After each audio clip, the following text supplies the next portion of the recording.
사도행전 14장 19절에서 28절 말씀까지 보겠습니다. 유대인들이 안디옥과 이고니온에서 와서 무리를 충동하니 그들이 돌로 바울을 쳐서 죽은 줄을 알고 시외로 끌어내치니라. 제자들이 둘러섰을 때 바울이 일어나 그 성에서 들어갔다가 이튿날 바나바와 함께 도베로 가서 복음을 그 성에서 전하여 많은 사람을 제자로 삼고 루스드라와 이고니온과 안디옥으로 들어가서 제자들의 마음을 굳게 하여 이 믿음에 머물러 있으라 권하고 또 우리가 하나님의 나라에 들어가려면 많은 환난을 겪어야 할 것이니라 하고 각 교회에서 장로들을 택하여 금식 기도하며 그들이 믿는 주께 그들을 위탁하고 빈시디아로 가운데로 지나가서 밤빌리아 이르러 말씀을 버가에 전하고 아탈리아로 내려가서 거기서 배 타고 안디옥에 이르니 이곳은 두 사도가 이른 그 일을 위하여 전에 하나님의 은혜에 부탁한 곳이라. 그들이 이르러 교회를 모아 하나님이 함께 행하신 모든 일과 이방인들에게 믿음의 문을 여신 것을 보고하고 제자들과 함께 오래 있으니라. 아멘. 오늘의 말씀을 가지고 죽음의 순간을 경험하면 더 담대해집니다 라는 제목으로 같이 은혜를 나누기로 합니다. 혹시 죽을 뻔한 적 있어요? 저는 예전에 초등부 아이들 데리고 성리산으로 갔다가 계곡물에서 한번 죽을 뻔한 적이 있습니다. 어느 분이 구해주셔가지고 크게 다치지 않고 살아났어요. 뭐 물을 심하게 먹지는 않았는데요. 근데 그때 그 물속에서 뿌옇게 보았던 물속 그리고 막 생각들이 스쳐갔던 그 순간들을 지금도 머리에 기억하고 있습니다. 죽을 뻔한 적이 있을 때 사람들은 새롭게 자신의 인생을 보게 되죠.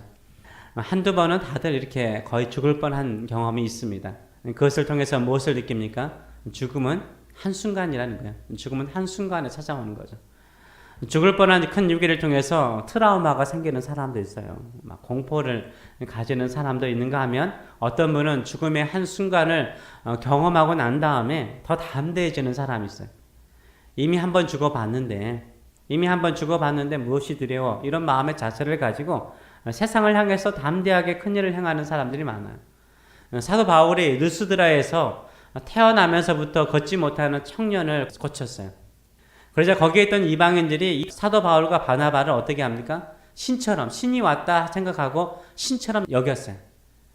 근데 이렇게 신처럼 여기는 영광의 자리에 있을 때 또 어떤 역사가 일어나죠? 고난이 찾아오는 거죠.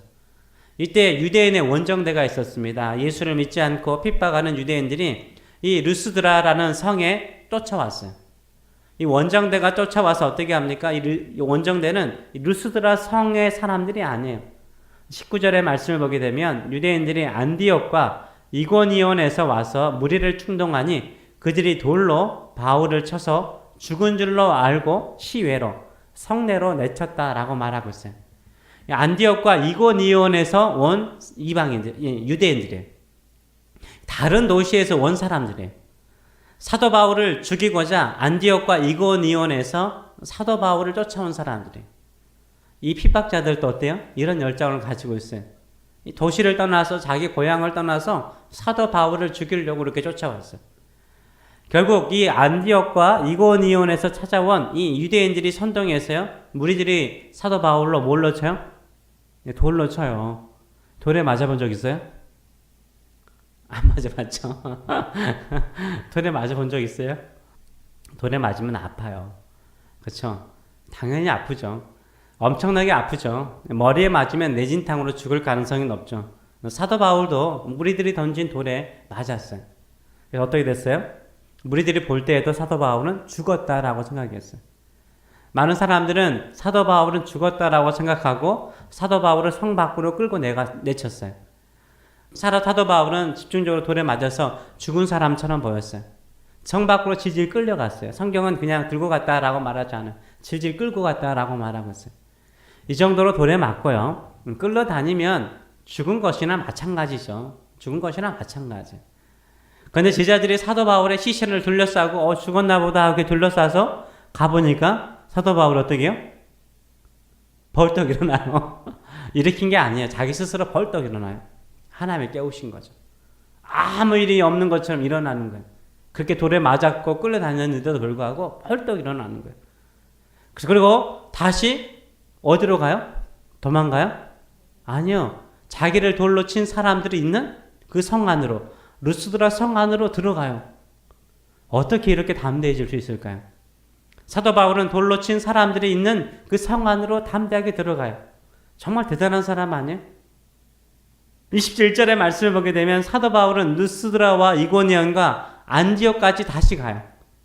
이 돌을 치려고 선동했던 유대인들이 어디서 왔어요? 안디옥과 이고니온에서 왔잖아요. 근데 그 성까지 다시 가요. 그리고 제자들의 마음을 굳게 하는 것을 보여주고 있어요. 사도 바울을 돌로 쳐 죽이도록 선동한 유대인들이 온 그 도시로 다시 가는 그런 담대함을 보여주고 있어요. 오히려 이런 유대인들이 살고 있는 곳에서 신앙생활을 하고 있는 이 제자들을 오히려 믿음 안에서 강건해지도록 격려하는 모습을 보여주고 있습니다. 어디에서 이런 담력이 생겼을까요? 전 사도 바울이는 담력이 생긴 게 그 이후에도 담력 있게 사역하잖아요. 죽음을 경험해 보았기 때문이라고 생각을 해요. 죽음의 순간에서 사도 바울은 어떻게 했어요? 일어났잖아요. 사도 바울은 일어났잖아요. 두려운 게 없는 거예요. 한번 경험하고 나니까 두려운 게 없는 거예요. 더 담대하게 주님의 나라를 위해서 달려가는 모습을 보여주고 있습니다. 사람들이 제일 무서워하는 게 뭐예요? 그쵸, 죽음이죠. 내 너 죽여버린다. 내가 너 어떻게 안 죽여버린다. 이러면 그럴 능력이 없어도 무서워요. 그냥 칼 하나 들고 있으면 얼마나 무서워요. 이렇게 덤벼드는 사람 무서워요. 죽인다고 그러면. 나 한 번 죽음을 경험하면 이미 나 한 번 죽어봤는데 어디 한번 죽여봐. 이런 담대해지는 사람들이 많더라고요. 이런 사람이 믿음의 사람인 거죠. 이런 사람 믿음의 사람인 거예요. 우리가 갈라디아서 2장 20절 암송했잖아요. 우리는 예수 그리스도와 함께 뭐요? 십자가에 죽었잖아요. 예수님과 함께 죽고 이제 예수님과 함께 다시 산 사람이잖아요. 우리는 중생의 인생을 어떻게 살아야 됩니까? 죽음을 두려워하면 안 되는 거예요. 죽어도 우리는 천국 가잖아요. 그렇죠? 우리는 담대하게 살아가야 되는 거예요. 이미 한번 그리스도와 함께 죽어본 사람이기 때문에 두려울 것이 없는 거예요. 사업도요. 사업가들을 보게 되면 성공하신 사업가들 보면 대부분이 한두 번은 다 망해본 사람들이에요. 한번 망해본 거예요. 완전히 다 털어버렸죠. 거지가 된 거죠. 남은 것이 하나도 없이 거덜났습니다. 거지가 돼보니까 어때요? 이제 뭐가 없다? 더 이상 잃어버릴 것이 없다라는 생각을 가져요. 성공하는 사람들은. 더 이상 잃어버릴 것이 없으니까 뭐예요? 이 사람들은 자포자기하는 것이 아니라 새롭게 담대하게 시작하는 것을 보여줘요. 내가 더 이상 손해볼 것이 없는데 내가 하고 싶은 거, 내가 해보고자 하는 꿈을 위해서 한번 달려가 버리라, 이런 마음의 자세를 갖는 거예요. 그래서 대박을 치는 사업가들도 참 많습니다. 우리 교회도 마찬가지죠. 적지만 여기에서 우리가 일어날 수 있다라고 생각을 해요. 주님과 함께 일어날 수 있는 줄 믿습니다. 우리 믿음의 사람은 어떤 사람이에요? 죽음의 순간, 그 순간에도 바울처럼 일어나는 사람이 되어야 되는 거예요. 사업에 실패해도 바울처럼 일어나는 사람이 되어야 되는 거예요. 한 번 죽을 뻔 했으니까, 이제 한 번 실패했으니까 어떻게 겁내는 게 아니에요. 더 담대해야 되는 거예요. 담대하게 도전하시는 저 여러분 되시길 축원합니다. 아멘. 물론 두려울 수 있습니다. 우리의 대적이 원하는 건 뭐예요? 우리가 두려워하는 걸 원하는 거예요. 사단은 우리가 두려워하는 걸 원하는 거예요. 우리가 두려워하면 계속 지게 돼 있어요. 그 자리에서 일어날 수 없는 거예요. 그 죽음의 자리에서, 실패의 자리에서 일어날 수 없어요. 그러나 내가 죽음의 자리에서도 다시 일어나리라 믿음으로 일어나면 하나님께서 우리를 도와주신 줄 믿습니다. 실패의 자리에서 다시 일어날 수 있는 줄 믿습니다. 아멘. 사도 바울은 자신을 돌로 쳐 죽이는 사람들이 살고 있는 도시에 들어가는 것을 두려워하지 않고 오히려 그 성에 들어가서 믿음의 사람들을 격려하고 위로하였습니다. 오히려 더 담대해졌어요. 사도 바울은 내가 너무 무리했나 보다, 내가 너무 열정적으로 살았나 보다, 내가 한번 죽을 뻔했는데 좀 쉬어야 되겠다, 이런 적 없어요. 딱 하루 그 성에 들어가고 그 다음날 다시 바나바를 데리고 더베라는 도시로 가요. 더베에 가서 복음을 전하죠. 복음을 전했더니 어떻게 됐어요? 또 강력하게 쓰임 받잖아요. 많은 사람들이 사도 바울을 따르는 제자가 되었다라고 말하고 있어요. 예수님의 제자가 되었다라고 말하고 있어요. 오히려 죽음을 한번 경험하고 나니까 두려움이 없어지고 담대하게 복음을 전하니까 뭐가 되는 거예요? 교회가 더 크게 부흥하는 모습들을 보여주고 있어요. 오히려요, 우리가 이렇게 한번 실패하고 어려움 중에 있더라도 담대하게 믿음으로 목숨 바쳐서 주의 나라를 힘쓰잖아요. 그러면 더 큰 역사가 일어나는 거예요. 요새 뭐 자기 후임 문제로 문제가 많지만 그래도 하나님께서 은혜로 쓰시는 목사님 한 분이 계시죠. 우리 서울에 명성교회 김사만 목사님 다 아시잖아요. 그분의 간증들도 한 번쯤은 다 들어보셨을 것입니다. 새벽 기도로 유명하죠. 이 명성교회가 큰 교회가 되기 이전에 이 김사만 목사님께서 시골에서 시골 목회 하셨잖아요. 목회 성공했어요, 못했어요? 인간적으로 죄송하지만 인간적으로 그리 성공적인 목회를 하지 못했어요. 쫓겨나거나 안 됐어요. 그래서 이제 내가 다시 할 수 있는 것은 그 버스 여공들이 있는 555번이라도 500번 있는 그 버스 여공들이나 여공이 아니죠. 버스 뭐라 그러죠? 승무원들 그분들이랑 같이 한번 교회를 세워보겠다라고 생각하고 서울 명일동에 교회를 개척하셨죠. 그리고 지금의 명성교회를 일으켰죠. 실패 속에서 김사만 목사님은 무엇을 배웠어요? 그분은 딱 두 가지. 그 교회에 제가 예전에 한번 갔더니 지금은 어떻게 바뀌었는지 모르고 거기 딱 기둥에 두 기둥 있잖아요. 딱 두 기둥에 글자 두 개가 크게 적혀 있죠. 뭐라고 적혀 있어요? 오직 예수, 오직 믿음. 오직 예수, 오직 믿음. 오직 예수, 오직 믿음. 이 두 가지를 적혀놨어요. 왜요? 이 김사만 목사님은 실패를 통해서만 뭐였어요? 오직 예수님, 오직 믿음으로 살자. 그 가난했던 그 여자 승무원들을 데리고 새벽마다 깨우면서 우리 오직 예수님만을 믿고 오직 믿음으로 살자라고 가르쳤던 거죠. 그랬더니 그 교회가 오직 믿음으로 오직 예수님으로 살고자 할 때 어떻게 됐습니까? 일어나잖아요. 사람들도 일어나고 교회도 일어나지 않았습니까? 우리가 실패하면 다시 일어나야 되는 거예요. 어떻게 일어나야 됩니까? 오직 예수님, 오직 믿음을 붙들고 일어나시는 저 여러분 되시길 축원합니다. 그러면 하나님께서 죽음의 순간에도 실패의 순간에도 일어나서 하나님의 영광을 위해서 쓰임받도록 역사하실 줄 믿습니다. 사도 바울은 자신이 사역했던 이 모든 교회들, 1차 선교회를 다녔던 모든 교회들을 다시 돌아가서 돌아봐요. 돌아보면서 22절 말씀 보세요. 뭐라고 말하고 있어요? 제자들의 마음을 굳게 하여 이 믿음에 뭐하라? 머물러 있으라라고 말하고 있어요. 마음을 굳게 하려면 뭐야? 믿음으로 머물라는 거야. 오직 나는 믿음으로 살리라. 오직 나는 예수 그리스도를 믿는 믿음으로 살리라. 이런 믿음의 자세를 가지고 살라라고 격려하고 있어요. 또 말하기는 뭐라고 했어요? 우리가 하나님의 나라에 들어가려면 많은 환난도 겪을 수 있다는 거예요. 믿음으로 살면 뭐가 있다는 거예요? 오직 예수를 붙들고 살면 뭐가 있다는 거예요? 환난이 있다는 거예요. 핍박이 있다는 거예요. 어려움이 있다는 거예요. 그럴지라도 뭐 하라고요? 믿음으로 살라는 거예요. 사도 바울은 이야기했겠죠. 내가 루스드라의 성에서 유대인들이 선동해가지고 돌에 맞아 죽었어. 성 밖에 나갔어. 그런데 주님께서 아직도 너 살아 살 일이 많다. 이렇게 채워주더라. 내가 일어났어. 그리고 내가 지금 여기 와 있잖아. 하나님 나라를 살리셨어. 우리가 마음 믿음을 굳게 하고 살면은 하나님 우리를 죽음의 자리에서도 살리실 거야. 이렇게 강하게 믿음으로 살라라고 격려했습니다. 우리가 어떻게 살아야 됩니까? 오직 예수 그리스도를 붙드는 믿음을 가지고 살아가시는 저 여러분 되시길 축원합니다. 우리가 찬양했잖아요. 세상 흔들리고 믿음 흔들리고 사람들을 주를 떠나지라도 나는 주를 믿으리라, 신뢰하리라, 의지하리라. 오직 의인은 뭘로 산다? 믿음으로 산다. 아멘. 믿음으로 살아가시는 저 여러분 되시길 축원합니다. 믿음이 이기네, 믿음이 이기네. 주 예수를 믿음이 온 세상이 이기네. 아멘. 믿음으로 살 때 고난도 있고 어려운 것도 있어요. 오해도 받고 핍박도 받을 수 있어요. 그럴지라도 오직 믿음으로 살아가시는 저 여러분 되시길 축원합니다. 고난이 없는 영광은 없는 거예요. 인생 살이에도요, 고난이 있고 어려움이 있잖아요. 그렇죠? 인생 살이에도 고난이 있고 어려움이 있어요. 모든 사람들이 한두 가지의 어려움을 겪어보았잖아요. 큰 어려움을 겪어본 사람도 있을 것입니다. 인생 살이에도 고난이 있고 어려움이 있듯이요. 신앙살이, 믿음으로 사는 신앙살이도요, 뭐가 있어요? 어려움이 있는 거예요. 환난이 있는 거예요. 그때 우리는 어떻게 사는 거예요? 오직 믿음으로 사는 거예요. 예수님도 핍박을 받으셨습니다. 예수님도 고통을 당하셨어요. 예수님도 십자가에 죽으셨어요. 그러나 다시 살아나셨어요.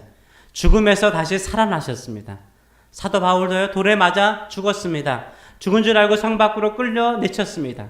그러나 살아났잖아요. 다시 일어나서 주의 복음을 전하였습니다. 더 많은 사람들에게 주의 복음을 전하여서 교회가 복음했어요. 우리도 믿음으로 살고자 하면 환난도 있고 어려움도 있을 것입니다. 죽을 수 있는 위기나 실패의 위기를 찾아올 수도 있어요. 그러나 우리는 뭘로 일어나야 돼요? 믿음으로 다시 일어나시는 저 여러분 되시길 축원합니다. 더 담대해지시는 저 여러분 되시길 축원합니다. 그러면 하나님께 더 크게 쓰임받는 거예요. 더 크게 쓰임받잖아요. 그 루스드라에서 한번 죽고 난 다음에 더베로 가니까는 많은 사람들이 뭐요? 예수님을 믿는 예수님의 제자가 되었잖아요. 더 크게 사도 바울을 사용하시는 것을 보여주고 있어요.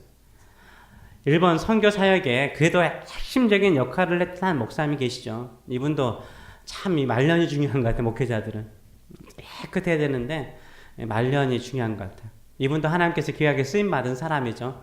일본에 여러분도 알다시피 일본 교회에 1000명이 넘는 교회가 있어요? 없어요? 없어요. 일본에 1000명이 넘는 교회는 거의 없어요. 일본인들로 구성된 1000명이 넘는 일본 교회가 없어요. 그래서 일본 선교는 힘들죠. 근데 이분이 가셔가지고요, 지금은 어떤지 모르겠지만 그 당시에 한 5년 전만 해도 한인 성도가 3000명이었어요. 놀라지도 않으세요? 3000명이고 일본 성도가 2000명이었어요. 그리고 중국 성도가 1000명이었어요. 아주 다민족이면서도 큰 교회죠. 처음부터 이렇게 크게 이분이 사역하신 건 아니었어요. 열심히 캠퍼스에 가서 사역리를 가지고 복음을 전했어요. 열심히 복음을 전하다 보니까 야쿠자들에게 어느 날 끌려갔고 집에 딱 들어가는 순간 뒤에 쳤다고 그러잖아요. 그리고 옥상으로 데려가서 거의 개패듯이 패서 이 목사님을 거의 죽은 걸로 생각하고 내버려 두고 나간 거예요. 근데 사도 바울처럼 살아났어요. 그리고 난 다음에 하나님의 은혜로 살아났어요. 이렇게 한번 죽음을 경험하고 나서 두려워서 나 일본에서 성경 못하겠다 두려워서 한국으로 돌아갔을까요? 안 갔어요. 내가 죽으면 죽더라도 일본에서 죽겠다라고 생각하고 열심히 복음을 전했어요. 목숨 걸고 복음을 전했어요. 마지막 설교를 할 때마다 이 설교는 내가 목숨을 걸고 하는 마지막 설교라고 생각하고 복음을 전했어요. 근데 이 선교사님이 하신 말씀이에요. 자기가 그 전에 이 야쿠자의 테러가 있기 전에는 열심히 해도 그저 그랬대요. 그저 그런 사역이었대요. 근데 야쿠자의 테러 이후에 교회가 기하급수적으로 성장하더래요. 아니 예전에는 그렇게 설교를 하고 말해도 예수를 안 믿던 사람들이 그냥 사역리 한번 딱 읽어주면 예수를 믿더래요. 그리고 제자가 되겠다고 찾아오고 성경을 배우겠다고 찾아오더래요. 고난을 두려워하면 아무것도 할 수 없어요. 한번 이렇게 고난과 어려움을 겪고 나면 믿음이 더 생기는 거예요. 담대해지는 거예요. 그리고 하나님께서 더 귀하게 사용하여 주십니다. 나는 예수의 이름으로 일어나리라 이런 믿음의 자세를 가지고 일어나시는 저 여러분 되시길 축원합니다. 아멘. 그리고 고난과 어려움이 있으면 사람은 믿음으로 살아야 되는 거예요. 믿음으로 일어나면 믿음의 사람으로 훈련됐잖아요. 그릇이 됐잖아요. 그럼 하나님께서 어떻게 하시는 거예요? 강력하게 사용하시는 거예요. 성령을 부어주시는 거예요. 능력을 부어주시는 거예요. 지혜를 부어주세요. 그리고 하나님의 능력의 그릇으로 사용하여 주실 줄 믿습니다. 사도 바울이 1차 선교 여행을 마치고요. 어떻게 합니까? 자신이 개척했던 모든 교회들을 둘러보고 돌아옵니다. 그리고 각 교회마다 어떻게 해요? 장로들을 세우는데 여기서 장로들은 목회자를 세우는 거죠. 목회자를 세워서 그들을 위탁하는데 누구에게 위탁이요? 주님께 위탁하는 거예요. 장로들이 믿는 주께 위탁하는 거예요. 교회를 목사에게 위탁하는 것이 아니라 뭐요? 목사님들이나 묻고 사도 바울이 믿는 하나님께 교회를 위탁하는 거예요. 우리 교회도요, 목사가 책임지는 거 아니잖아요. 그쵸? 목사가 책임지는 거 아니에요. 하나님 우리 교회를 책임지시는 줄 믿습니다. 하나님 우리 교회를 책임지시고 보호하시고 지키시고 부흥시켜 주실 줄 믿습니다. 우리가 어려운 순간이 있더라도 하나님께 위탁하는 거예요. 하나님 우리 교회 약하지만 이 교회 주께 맡깁니다. 주님의 몸된 교회 주께 맡깁니다. 라고 나가면 주께서 우리 교회 지키시고 부흥시켜 주실 줄 믿습니다. 이런 믿음을 가지고 살아가시는 저 여러분 되시길 축원합니다. 고난과 어려움이 있더라도 오직 예수, 오직 믿음, 그 믿음을 가지고 강한 믿음을 가지고 살아가시는 저 여러분 되시길 축원합니다. 그래서 주님과 함께 일어나시는 저 여러분 되시길 축원합니다. 주님과 함께 일어나서 이전보다 더 강하게 크게 쓰임받는 믿음의 사람 되시길 축원합니다. 아멘. 기도하겠습니다. 살아계신 하나님 아버지 은혜를 감사드립니다. 오늘도 우리가 믿음으로 일어나기를 원합니다. 믿음으로 살기를 원합니다. 믿음으로 주의 역사를 이루는 믿음의 사람들 될 수 있도록 축복하여 주시옵소서. 오직 예수, 오직 믿음으로 고난과 어려움을 이기고 나서 하나님 아버지 그 이후에 주시는 주의 능력과 성령의 충만함으로 하나님 더 크게 쓰임받는 교회와